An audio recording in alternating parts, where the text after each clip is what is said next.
बच्चों, हिंदी सेशन में आपका स्वागत है। आज हम बाल महाभारत कथा पढ़ेंगे। बच्चों, बाल महाभारत कथा 4 अम्बा और भीष्म। इस कहानी में हमने पढ़ा कि भीष्म सभी राजकुमारों को हराकर काशीराज की कन्याओं को हस्तिनापुर ले आए। तभी विचित्रवीर्य के विवाह की सारी तैयारियां हो चुकी थी। यहाँ काशीराज की बड़ी बेटी अम्बा एकांत में बैठी थी।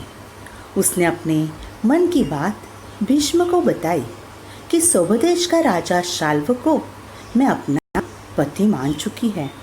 भीष्म ने अम्बा को उचित प्रयोजन करके शाल्व के पास भेज दिया। यहाँ अम्बा की दोनों बहनों का विवाह विचित्रवीर्य से हुआ, परंतु अम्बा जब शाल्व के पास गई तो उसने अम्बा को अपनी पत्नी मानने से इनकार कर दिया और कहा कि तुम भीष्म के पास ही लौट जाओ। यहाँ तक की कहानी हमने पढ़ी थी।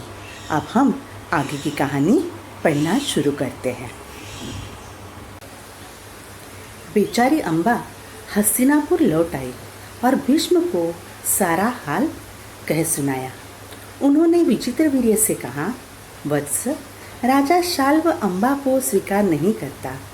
इससे विदित होता है कि उसकी इच्छा अम्बा को पत्नी बनाने की नहीं थी। अब उसके साथ तुम्हारा ब्याह करने में कोई आपत्ति नहीं रही है, पर विचित्रवीर्य अम्बा के साथ ब्याह करने को राजी न हुए।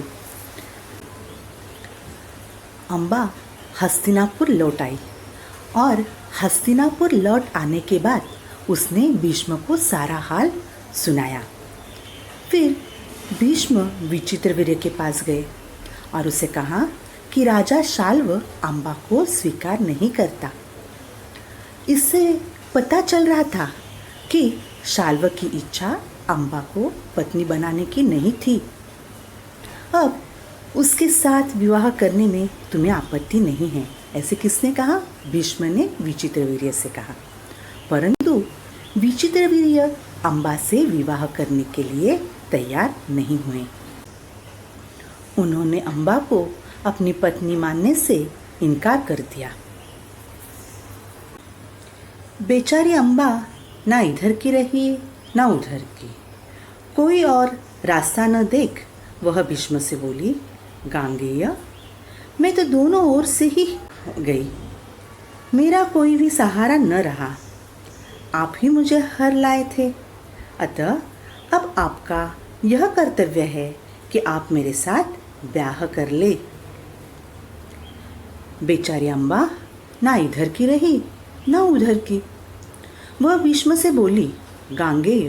अभी गांगेय का मतलब क्या है? गांगेय यानी गंगा पुत्र भीष्म। उसने कहा, मैं तो दोनों ओर से हार गई हूँ। अब तो मुझे कोई भी सहारा नहीं रहा। आप मुझे हर कर लाए थे। अब आपका यह कर्तव्य है कि आप मेरे साथ विवाह कर ले। ऐसे किसने कहा? अम्बा ने भीष्म को कहा। भीष्म ने उसकी बात ध्यान से सुनी और अपनी प्रतिज्ञा की याद दिलाकर बोले, अपनी प्रतिज्ञा तो मैं नहीं तोड़ सकता। उन्होंने अम्बा की परिस्थिति समझकर विचित्रवीर्य से दोबारा आग्रह किया, पर वह न माना। उसने अम्बा को फिर समझाया और कहा कि सौभराज शाल्व के ही पास जाओ और एक बार फिर प्रार्थना करो। लाचार अम्बा फिर शाल्व के पास गई और उसकी बहुत मिन्नतें की, लेकिन दूसरे की जीती हुई कन्या को स्वीकार करने से सौभराज ने साफ इनकार कर दिया। अम्बा इस प्रकार 6 साल तक हस्तिनापुर और सौभदेश के बीच ठोकरें खाती फिरी। उसने अपने इस सारी दुख का कारण भीष्म को ही समझा। उन पर उसे बहुत क्रोध आया और प्रतिहिंसा की आग उसके मन में जलने लगी। भीष्म ने उसकी बात ध्यान से सुनी। उसने अपनी प्रतिज्ञा की याद उसे दिलाई और कहा कि मैं अपनी प्रतिज्ञा कभी नहीं तोड़ सकता। भीष्म अम्बा की हालात समझ चुका था, इसलिए भीष्म ने विचित्रवीर्य से दोबारा अम्बा के साथ विवाह करने का आग्रह किया, परंतु विचित्रवीर्य विवाह करने के लिए जरा भी राजी नहीं हुए। भीष्म ने अम्बा को समझाया और शाल्व के पास लौट जाने की प्रार्थना की। उसने बेचारी अम्बा लाचार होकर फिर से कहाँ गई? शाल्व के पास गई और उसने प्रार्थना की, परंतु उसने दूसरे के द्वारा जीती हुई अम्बा को स्वीकार करने से मना कर दिया। क्या कर दिया? शाल्व ने उसे स्वीकार करने से मना कर दिया। इस बार भी शाल्व ने उसकी विनती को ठुकरा दिया। उसने अपनी विनती को ठुकरा दिया। इस तरह अम्बा 6 साल तक, 6 वर्षों तक हस्तिनापुर और स्वदेश के बीच ठोकरें खाती रही। इन सारे दुख का कारण उसने किससे कहा? भीष्म को माना। भीष्म के प्रति उसके मन में क्रोध और प्रतिहिंसा।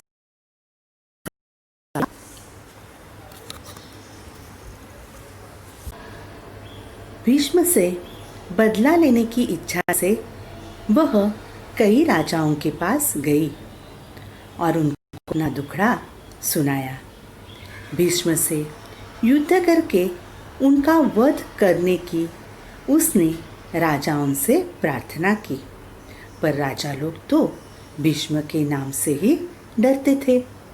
किसी में इतना साहस न था कि भीष्म से युद्ध करे। क्षत्रियों से एकदम निराश होकर अम्बा ने तपस्वी ब्राह्मणों की शरण ली। तपस्वियों ने कहा, बेटी तुम परशुराम के पास जाओ, वे तुम्हारी इच्छा अवश्य पूरी करेंगे। तब ऋषियों की सलाह पर अम्बा परशुराम के पास गई।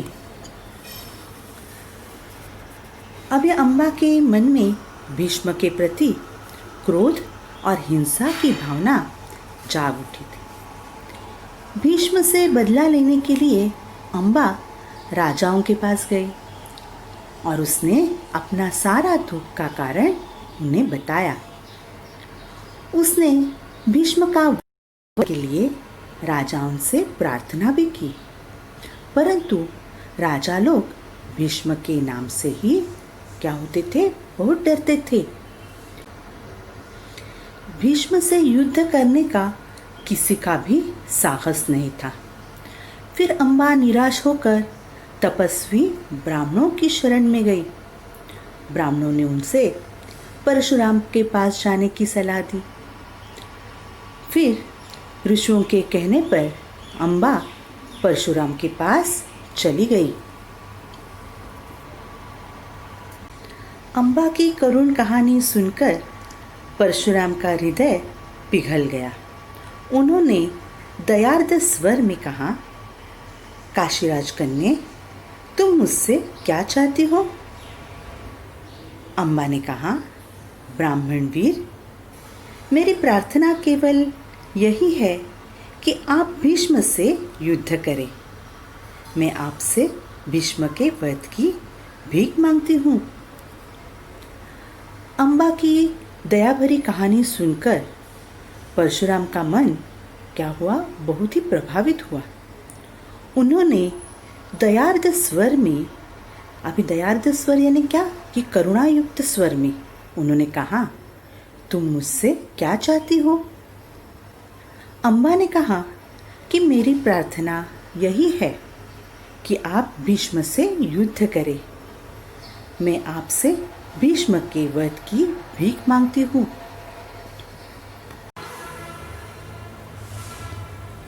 परशुराम को अम्बा की प्रार्थना पसंद आई। बड़े उत्साह के साथ वह भीष्म के पास गए और उन्हें युद्ध के लिए ललकारा। दोनों कुशल योद्धा थे और धनुष विद्या के जानकार भी। दोनों ही जितेंद्रिय और ब्रह्मचारी थे। समान योद्धाओं की टक्कर थी। कई दिनों तक युद्ध होता रहा, फिर भी हार जीत का निश्चय न हो सका। अंत में परशुराम ने हार मान ली और उन्होंने अम्बा से कहा, जो कुछ मेरे वश में था कर चुका। अब तुम्हारे लिए यही उचित है कि तुम भीष्म ही की शरण लो। अम्बा परशुराम के पास जाकर भीष्म के वध की भीख मांगने लगी। परशुराम को अम्बा की यह प्रार्थना पसंद आई। उन्होंने अम्बा की प्रार्थना पर भीष्म को युद्ध के लिए ललकारा। दोनों भी कुशल योद्धा थे और धनुष्य विद्या के जानकार भी थे। दोनों योद्धाओं में कई दिनों तक भयंकर युद्ध होता रहा। हार जीत का निर्णय न होने की वजह से परशुराम ने अम्बा से कहा, जो कुछ मेरे वश में था कर चुका। उन्होंने क्या कहा, जो कुछ भी मेरे वश में था मैं कर चुका। अब तुम भीष्म की शरण में जाओ। परंतु अम्बा ऐसी बातों से कब विचलित होने वाली थी।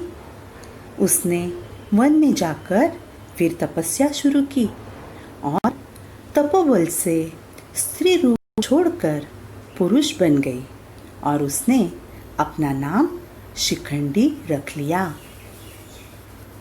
अभी परशुराम ने हार मान लेने के बाद भी अम्बा उनकी बातों से विचलित नहीं हुई। तपस्या करने के लिए वह वन में गई और अपनी तपोबल से वह स्त्री रूप छोड़कर पुरुष बन गई। उसने अपना नाम शिखंडी रख लिया।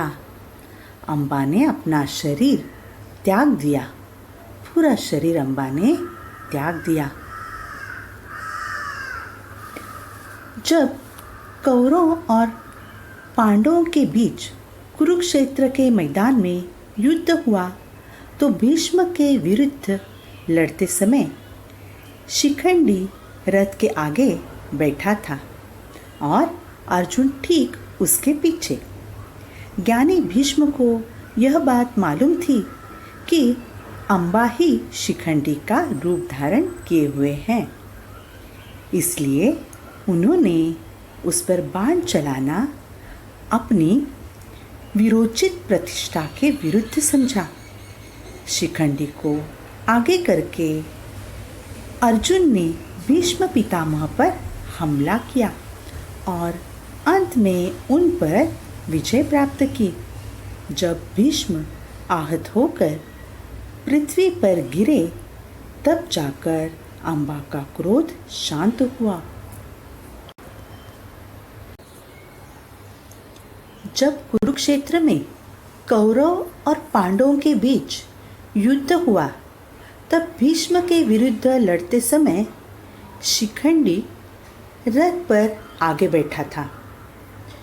भीष्म यह जानते थे कि अम्बा ही शिखंडी का रूप धारण कर रथ पर बैठी है, इसलिए उन्होंने उस पर बाण चलाना उचित नहीं समझा।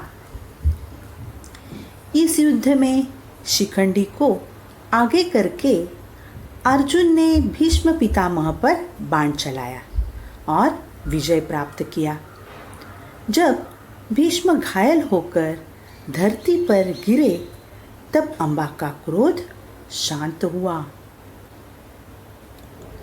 तो यहीं पर अम्बा और भीष्म की कहानी समाप्त हो गई है।